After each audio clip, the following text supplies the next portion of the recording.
The Curbsiders podcast is for entertainment, education, and information purposes only, and the topics discussed should not be used solely to diagnose, treat, cure, or prevent any diseases or conditions. Furthermore, the views and statements expressed on this podcast are solely those of the host and should not be interpreted to reflect official policy or position of any entity, aside from possibly Campus Life Memorial Hospital and its affiliate outreach programs, if indeed there are any. In fact, there are none. Pretty much, we are responsible if you screw up. You should always do your own homework and let us know when we're wrong.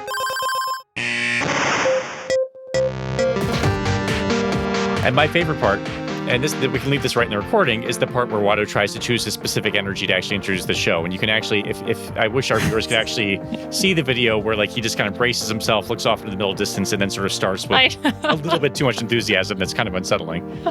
Having said, it's like Frodo leaving the Shire. So having said all that, welcome back to the Curbsiders. I am joined by my excellent co-host, Dr. Elena Gibson. Dr. Gibson, how are you tonight? Doing good. Tonight's episode, we had a great episode talking to Dr. Katrina Donahue, one of the members of the United States Preventive Services Task Force, about the new screening for syphilis guideline and recommendations. I'm going to let Elena tell you about the guest in just a second. But before I do that, I should probably remind you that we are the internal medicine podcast. We use expert interviews to bring you clinical pearls and practice-changing knowledge. And as I mentioned, I am joined by Elena Gibson. Elena, why don't you tell us a little bit about Dr. Donahue and how she came to be talking to us about this new syphilis recommendation? Yeah, happy to, Paul. So Katrina Donahue is a professor and vice chair of research at the University of North Carolina at Chapel Hill, Department of Family Medicine. She is also a member of the U.S. Preventive Services Task Force. Her work includes comparative effectiveness research, practice redesign of healthcare delivery, and de-implementation of low-value care. As a family physician, Dr. Donahue maintains a busy clinical practice and teaches students, residents, and fellows in clinical and research settings. All right. Before we get to the show, any great syphilis puns for me, Dr. Gibson? No. I'm so But relieved. I do have a pick. Oh, yeah. Okay. Give us the pick of the week. All right. You ready? So I'm going to a concert tomorrow night for a band, French Kiwi Juice. I don't know if it's really a band, more of a one guy, but he makes very, very good music. So. And I'm sorry, are you saying fringe or French kiwi juice? French kiwi juice. And could you give us a genre? FKJ. Oh, that's a great question. It says he's a multi-instrumentalist. All right. Well, as for you, that's all I got. After our conversation, I'm going to rush to YouTube. Katrina, thank you so much for joining us. We're excited to talk about the USPSTF recommendation for screening for syphilis. But before we get into it, I'm sure our listeners would love to know exactly who we're talking to. So would you mind giving us just a one-liner to describe yourself for us? Oh, sure. So I'm Katrina Donahue. I'm a family physician, health services researcher, and I'm on faculty at UNC Chapel Hill in the Department of Family Medicine. A fun fact is that I coach CrossFit and occasionally compete. I actually had to reschedule one of my evening classes to join you guys tonight to talk about syphilis. Wow. Thank you for that sacrifice. Wait, so I always thought of like CrossFit as like an individual sort of achievement. What does the competition actually look like? Oh, actually, the competitions, they can be individual, but they can also be team-based, being groups of 2 or 4, and it's just multiple different types of activities that you do. like who's flipping over the most tires and that kind of stuff? Yeah, sometimes lifting, sometimes it's running, pull-ups, all kinds of aspects of physical fitness.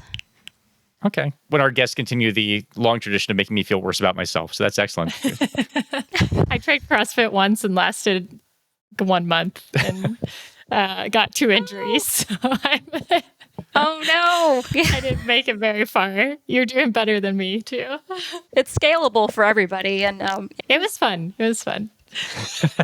Great. I'm going to keep telling myself that. Syphilis. Okay, so we'll start out with a brief case here at Kashlak. So Bethany Brooke, she's a 20-year-old.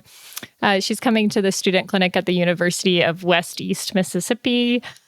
And she would like to establish care and have an IUD placed for birth control. She reports that she's had 3 new sexual partners in the last 6 months and uses the withdrawal method for contraception, but does not use condoms regularly. Her pregnancy test is negative. You recommend gonorrhea, chlamydia, and HIV screening. You're struggling to remember if you should screen for syphilis too. So thinking about the updated USPSTF guidelines, why is syphilis screening being considered in these updated guidelines compared to the 2016 recommendation? Yeah, certainly. I mean, after reaching a record low in 2000, the rates of syphilis have been increasing over the past 20 years from about 6,000 people in 2000 to now nearly 40,000 people in recent years. Certainly, this is a very timely topic. And also, from time to time, the task force will update the recommendations to keep up to date with the current literature. And that's what we did. So, evidence continues to show that screening for syphilis is beneficial for those at increased risk.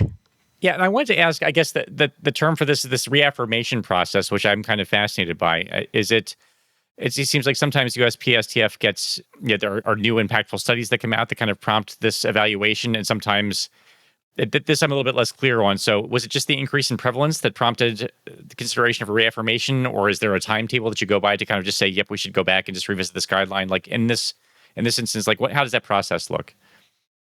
Yeah, that's a good question. The reaffirmation process, or the topic when we decide to look at a new topic again, it takes place every 5 years or so. Our last time that we looked at the syphilis topic was in 2016. It was due, in a sense. We do take several things into account when deciding whether to pull a topic up. It could be the public health importance of the topic. It could be the changing literature in the last several years. But on the whole, about every 5 years, we will re-update our topics. So speaking of changes, one thing we mentioned is there's definitely some benefit to screening individuals who are high risk.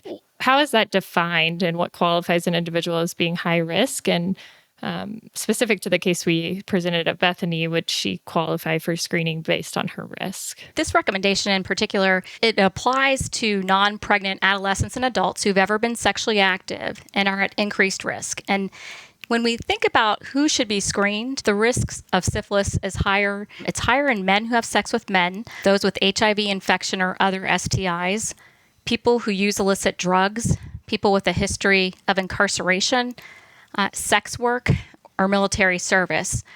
So those are individual risk factors.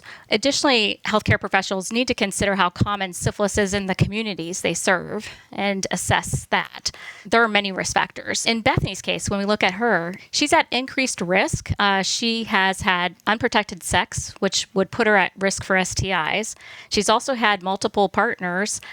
Other risk factors could include rates in the community. One would, depending where you're working, you can go to the CDC to look at the state rate in terms of syphilis prevalence, and going to the local health department is also a good source for looking at the rates in your own community. In general, the southern United States comprises the largest proportion of syphilis cases. For Bethany, she's definitely at increased risk, and I would recommend screening her. As much as you're able to talk a little bit more about sort of the geographic risk, which I'm sure is the question that comes up a lot. I think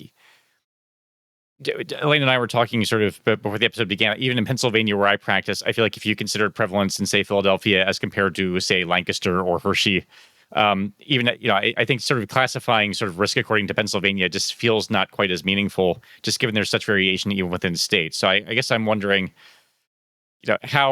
how to use geography to determine risk, and is there like an absolute threshold of prevalence where suddenly someone is at higher risk or not? Just how, above and beyond sort of looking for the data, what do we do with the data when we find it?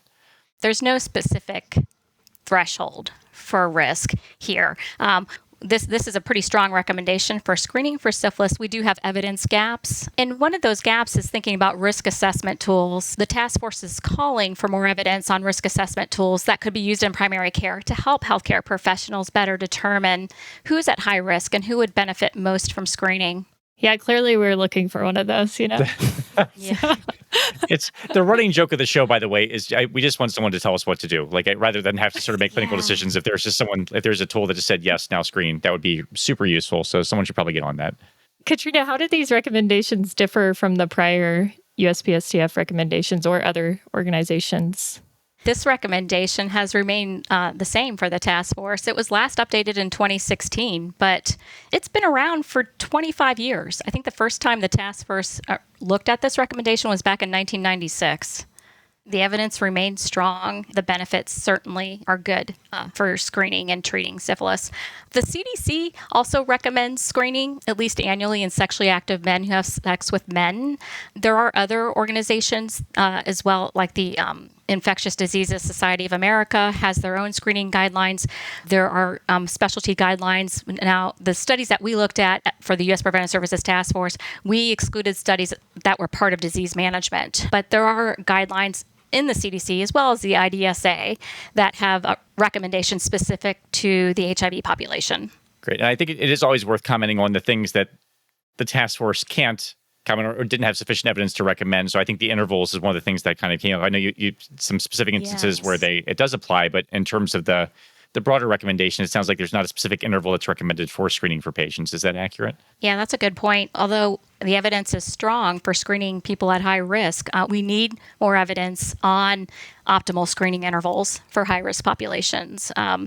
We need evidence on the effectiveness of rapid point-of-care testing compared to laboratory testing. It does seem like a point-of-care test would be, an ideal way to really screen more people quickly and give them results and treatment quickly as well. But from what I could tell, it seemed like that wasn't quite as sensitive whenever the task force looked at it. We didn't find enough evidence regarding the effectiveness of rapid point-of-care testing compared with laboratory testing. What we do know is that screening for syphilis, it involves two tests. Usually there's the first test, which it's a blood test. You're looking for antibodies made by the body to fight infection. So this is typically a non-treponemal test or an RPR. And if that one's positive, then we go on to a confirmatory treponemal antibody tester. There we know the evidence is strong for testing. And this is, and correct me if I'm wrong, there's sort of that's traditional way of testing, I think, is what you just outlined. And there's also sort of the newer reverse cascade, which I guess the USPSTF doesn't make specific recommendations, but there's the testing, screening with the treponemal test, and then reflexing to the non-treponemal. Do I have that right? Yeah. In terms of the testing where we found the best evidence, it involved testing with the non-treponemal test, such as the RPR, and then followed by the confirmatory test. We did look at the other two test process as well, but we didn't find the evidence wasn't as clear in primary care populations. So it may be in different populations. With the U.S. Preventive Services Task Force, we're looking at the person that presents to your office without any signs or symptoms in primary care. And for that group, that's where we saw the evidence strongest for those initial two tests. Yeah, and we were talking before, I don't know about you, Paul, but I've gotten pretty used to using the reverse algorithm. So using testing for the treponemal specific and then in reverse. And it seems like maybe there's benefit to that on a larger scale whenever big labs are running a lot of tests in one day, things like that. Yes. As we're sort of in the realm of sort of just screening in general, why not screen everybody? So I guess sort of the usual question, can you talk us through what the potential risks of testing are? I think the risks of treatment are a little bit more straightforward, and sort of antibiotics, I think that's been discussed sort of endlessly if they're given unnecessarily. But in terms of the actual screening process itself, why not just screen adults, even plus or minus sexually active adults or not? What are the potential risks of screening? Well, that's a good question. Yeah. I mean, why not screen everybody? Well, when the task force, when we were looking at evidence, we're looking at evidence to make sure that the evidence is clear, that there's a clear benefit, and the benefits outweigh the harms. There are potential harms of screening, including false positive tests that could require clinical follow-up and unnecessary anxiety for the patient. However, focusing on screening those at increased risk helps counterbalance these potential harms. Speaking of potential risks, Bethany has some concerns about being tested. She knows that, sometimes the health department learns that you've had syphilis or other STIs, and she's concerned that if she gets tested, this will happen. So speaking of, potentially reportable disease risk, are there specific risks to the patient that are considered? We didn't specifically look at reportable disease risk as a potential harm, but as a clinician, I could understand the concern that she's sharing. And I would say to Bethany, in the same way we want to help you, we want to help others get the care that they need.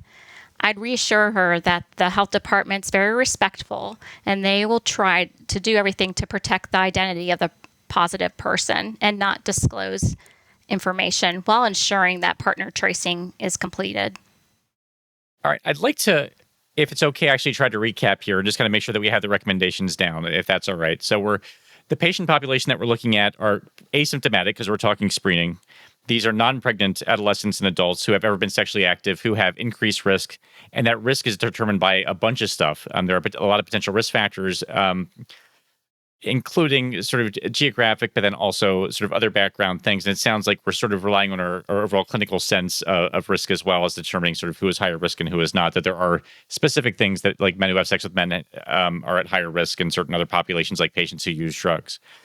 The screening test that we're to use, there's a couple of options. There is the traditional versus the reverse cascade testing, both which use a combination of treponemal and non-treponemal testing, and then point of care testing, which I personally have not seen as much of, but the recommend does mention that it exists and is out there and can be used as well.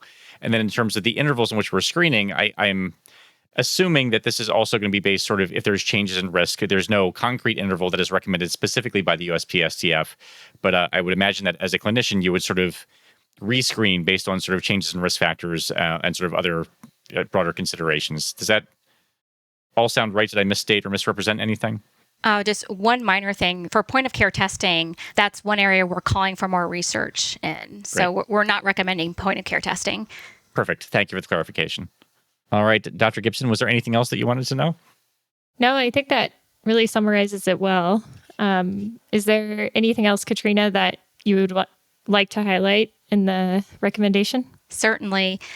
Syphilis can cause serious health problems, but screening people who are at increased risk can identify the infection so it can be treated before problems develop. The task force recommends screening for syphilis infection in persons who are at increased risk for infection. Great. Thank you so much for your time. This was really, really helpful. This has been another episode of the Curbsiders, bringing you a little knowledge food for your brain hole. Yummy. I feel like your heart wasn't in that. Get your show notes at thecurbsiders.com, and while you're there, sign up for our mailing list to get our weekly show notes in your inbox. Plus, twice each month, you'll get our Curbsiders Digest, recapping the latest practice-changing articles, guidelines, and news in internal medicine.